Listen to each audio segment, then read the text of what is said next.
Oh, what's going on, guys? So we are. Why am I saying we? It's just me, myself, and I here. So it's just the three of us. The water's full. You guys, all right. Hang on a second. Let's go in the shop here. So we are just getting ready for this year's 2022 and 2023 mining season in Arizona. And today we had a fun job. So I didn't film it because I've had several unfortunate,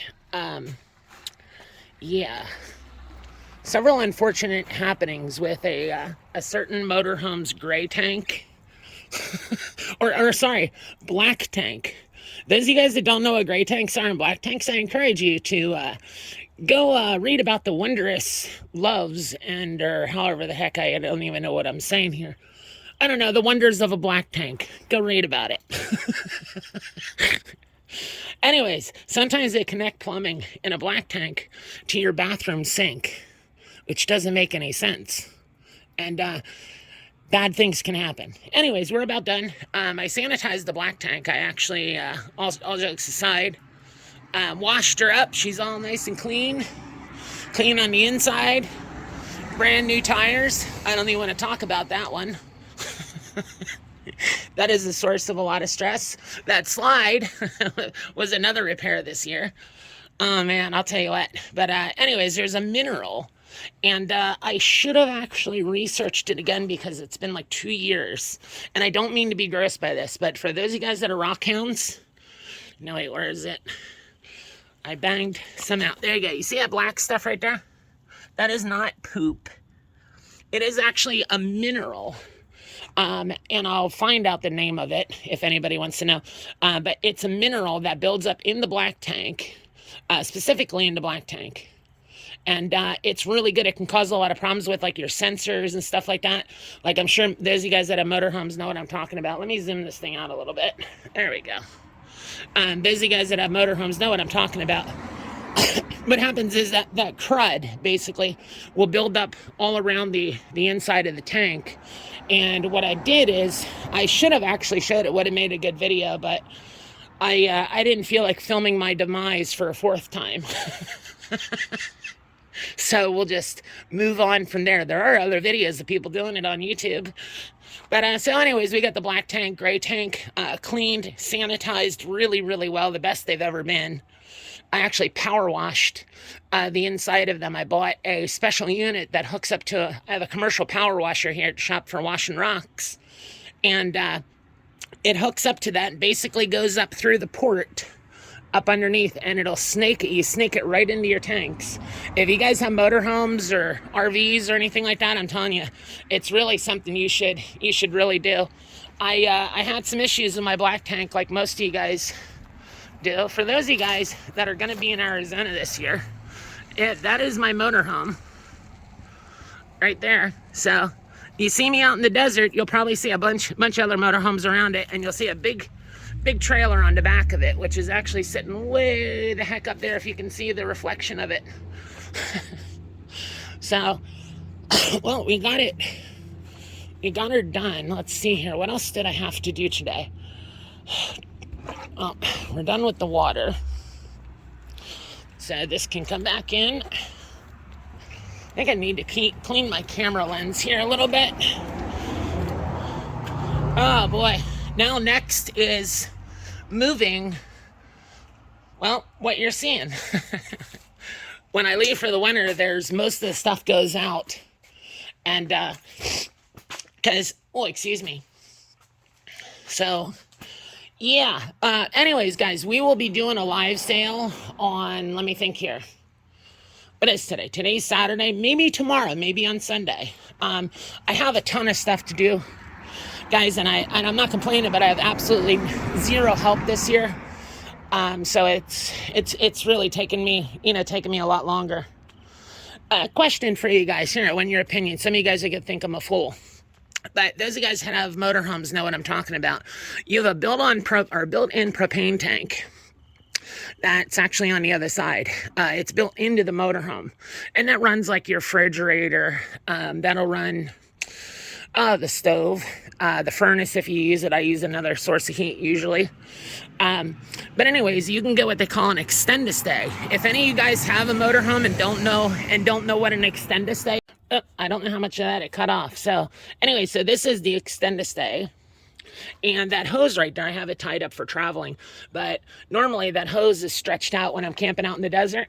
I'll have it to like a propane tank here. And usually I bring a 20-pounder, but the problem is, well, usually I bring like 3 20-pounders, is I need one for another, I need one of the propane tanks is already spoken for other stuff. So it leaves me with 2 of these. Now, when you're out in the desert like that, I mean, you know, anytime you need propane, water, anything like that, you know, you got to go into town for it, and it's a real pain in the butt. Cool thing about this gauge, I never realized, look at it, it's glow in the dark. I think I got this from, I think that's Camco. Yeah, I'm 99% sure it was Camco. And see, it's just a little bridge in the back, and it hooks right into the regulator. I did replace the regulator with a new regulator because the regulator was just about freaking shot. It would work sometimes and not work the other time, so I just did that the other day. But yeah. And oh, and by the way, here, I'll give you guys a little trick. So for those of you guys that do have motorhomes, I should probably do a video on it one day because it will save somebody a lot of freaking time. If your pilot on your fridges in motorhomes are propane/electric, they're dual fuel, usually. If yours is dual fuel, that little cover right up top there, what you do is you take, see these little notches right here, stick a coin in there, turn it, stick a coin in, turn it, and it'll just pop right out for you. I've seen people break these things before, a certain friend of mine, because he couldn't figure out how to get them out. But yeah, you got to turn them. But if your pilot ever doesn't light, there's a little cover over on the side here. Take it out with a couple screws. There's a cover behind that. It can be a real job to get it out. But pop it out, and you'll see where your little pilot is lit on your propane. There's like little vertical slots that go like this on the tube. The tube goes the whole length right here, and actually goes into the wall there. There's the water heater.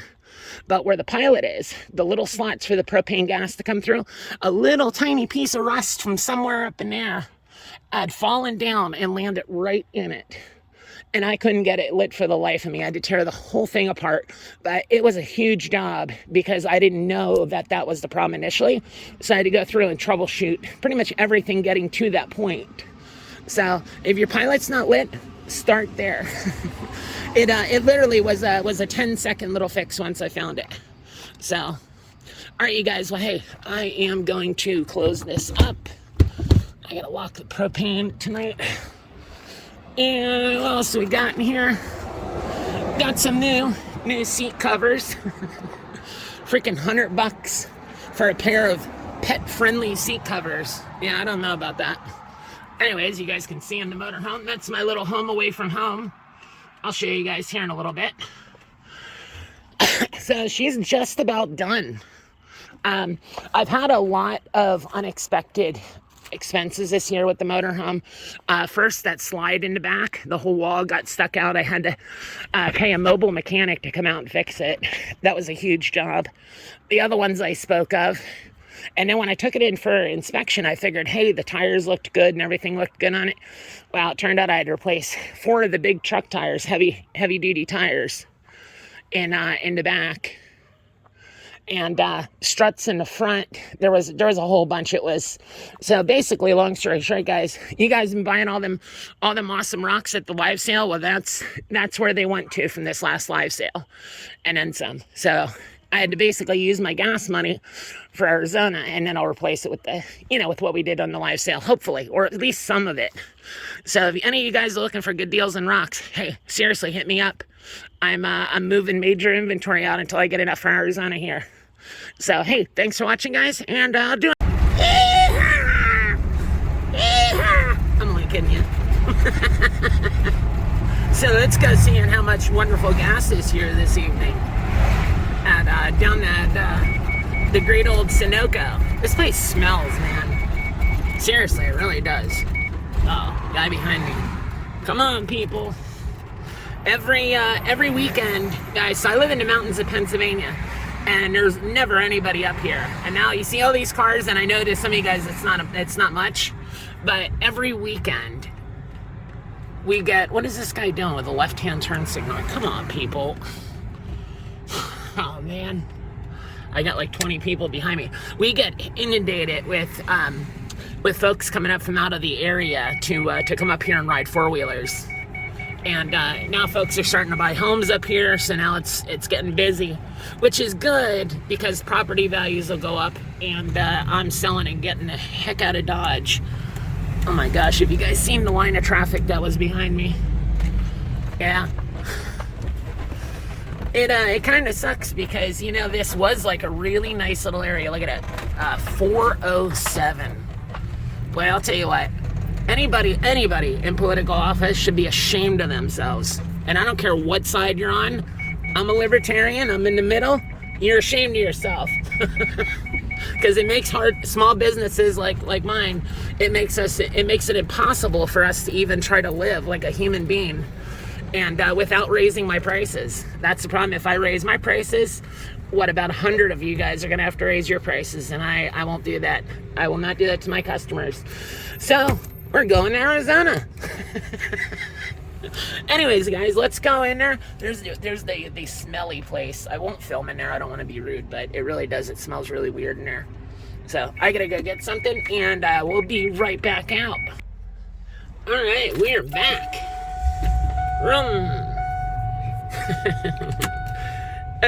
What, 67,000. I'm a 68,000 on her. I might put my turn signal on for you knucklehead. Look nice. All right, so what's going on, guys? So we're a little bit further along with the RV projects. Got a million things done today. Got about a million things more to do. Seat covers are on. Things are actually a pain in the butt. Hooking them underneath the seats on this are just about shot. And I wanted to really get some kind of a replacement seat, something on the way out, because boy, I'll tell you what, these van seats or whatever, those things, they're terrible. They really are, especially, you know, a 3,000-mile trip. So something cool here for those of you guys that are traveling alone. I know one of you guys had asked me about this before. So when I'm out in the desert and I'm out, come on now. No, I might have to pause it to, oh, wait, okay. I think it just needs to load. There we go. When I'm out in the desert, you know, I'm out there, say, by myself, or even if there's a few people around, we're out in the middle of nowhere. And we've had some, we'll just say, very strange, unexplainable things happen. Things that just don't make any sense. So, a few years ago, I put these guys up. Now, this is just a regular home security system, a DVR. Hooks up to the internet. So if, say, my motorhome, say I'm 100 miles away and somebody goes to break into the motorhome, as soon as it detects motion or whatever, boom, it'll send me a thing and I can view it. So it's really handy. Or, you know, for those of you guys that are traveling around, say, you know, you're a single woman traveling alone, it's, you know, I don't know, going across country, it's scary. It is. But once you get over it, you can have so much fun. So much fun. My friend Diana, my first year, when I was going to leave, my first year, the first day when I was going to leave, going to leave to head out to Arizona, my first trip, I come out that door there, and I darn near threw up. I was that nervous. I was scared. I'm like, you know, I never left home and went that far away, completely by myself, not a friend, nobody. I didn't know anybody. And I put everything that I've worked for on the line to that point. But my friend Diana, anyway, she came out once I got out to Arizona after a few weeks. She came out on her vacation. We dug some rocks. And she brought me that. It's actually permanently mounted to the RV, to the wall there. Fear is real, but so is hope. You know, guys, I'll tell you what, don't let anybody hold you back. Really, you can only ever hold yourself back. But I've learned that the hard way anyways, but when you're traveling around, I get it, guys. You know, it can be really scary. You know, you see things, you hear things outside. Like when you're in a motorhome like this, like say I'm parked in a parking lot somewhere at night, with these blinds that I pull down, you got curtains up here, you got the privacy shades there. Even the window probably somebody can see in, because when people are in here at nighttime, and I was out there filling the water already, I could see people in here. But whatever. I mean, Yeah, same deal in the bedroom. And then there's actually a window. This bed is really high. I need to wash the sheets. But this bed is really high. It's actually an adjustable bed I put in here, a zero gravity bed. It's awesome when you're done mining for a day and I'm hurting. Nice and soft. Heck yeah. Snuggling with the puppies. But anyways, the security cameras, guys, you know, when you're in here, if you don't have anything like that, you can't see.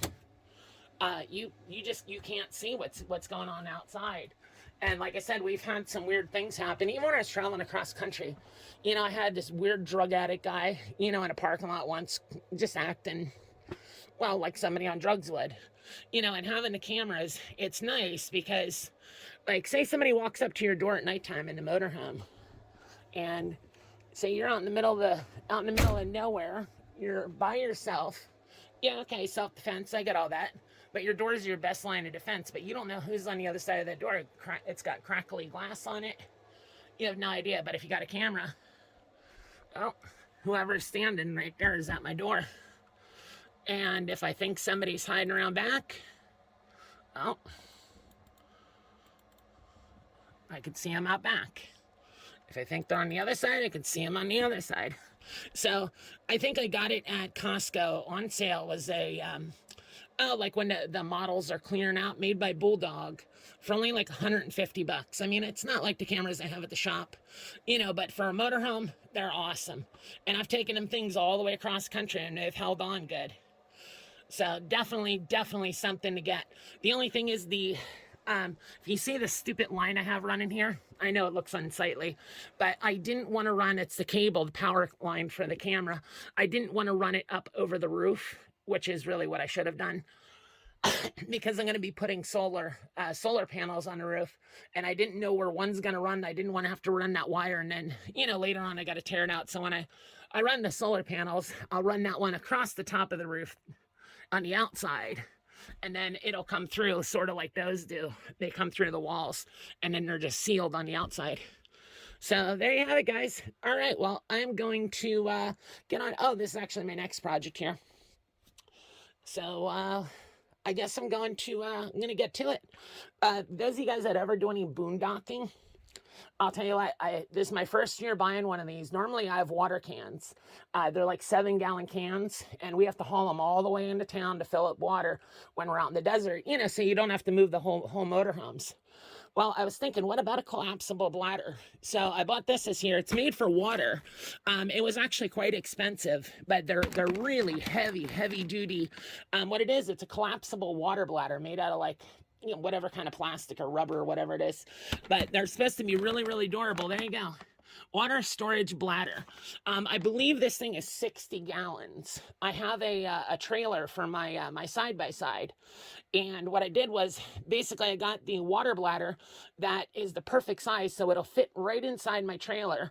And I can just put this in the trailer, take it right into town, fill it up with water on the side-by-side, fly back here. And instead of sitting there holding cans like I did every other year. Oh gosh, guys, when you're trying to hold cans up, you're holding them up almost close to your head. Really, it's you got to hold them that high because the port is like all the way up there on the motorhome. So I got a little pump, and I bought cheap ones in the past. There you go. I was going to buy a 12 volt, but I got one, an AC pump, because it'll plug right in the generator that's over there, where there's an outlet in the wall on the side of the motorhome that it'll plug into. So perfect.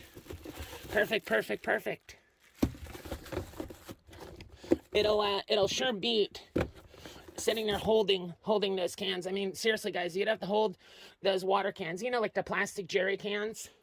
You'd have to hold them up about to your shoulder in order to be high enough to dump them in that where you seen that little hose in the other video for filling up the main water tank. So having this is nice because I can have 60 gallons right inside the bladder. And if I run out of water in the motorhome, I could just flip that pump on, pump 60 gallons in. Well, this, believe it or not, the tank in here is only 45 gallons. So when I go out boondocking, you know, one trip into town will fill up my tank, and then there'll be some left over, or if my friend Dan or somebody else, if somebody else needs water out there, I got water for other people. So, you know, it should work out good. But, all right, guys, hey, I can't stand here and hold a phone camera. I'm going to gotta figure out what tack I gotta get on the next year. I gotta find my list. Anyways, thanks for watching, guys. And I will be doing many more videos, guys. We'll start doing some mining videos. We'll do some videos on different things with the motorhome. A couple of you guys asked me to do videos on little projects and things like that, things I was working on in the motorhome. So I'll try to do some of that, but I'm gearing up to leave here. So I don't have a whole lot of time. But if any of you guys, by the way, are close to northeastern Pennsylvania, Schuylkill County area, Ashland, Pennsylvania, Hazleton area. I'm about 20 minutes from Hazleton. If you guys are looking for some work for a few days, I'll gladly pay anybody in cash. Or those of you guys that are rock hounds and maybe can't afford, real expensive rock, I have some pretty awesome rock. I'd give you a couple kilos of garden quartz or something like that, work out a deal. More than fair. But, a second set of hands, guys, it goes, well, you have 2 people, you can do the work of 3 people. If you have 3 people, you can do the work of 5 or 6 people. So there you have it. All right, guys. Hey, take care, and I'll see you guys on the next one. Thanks, guys.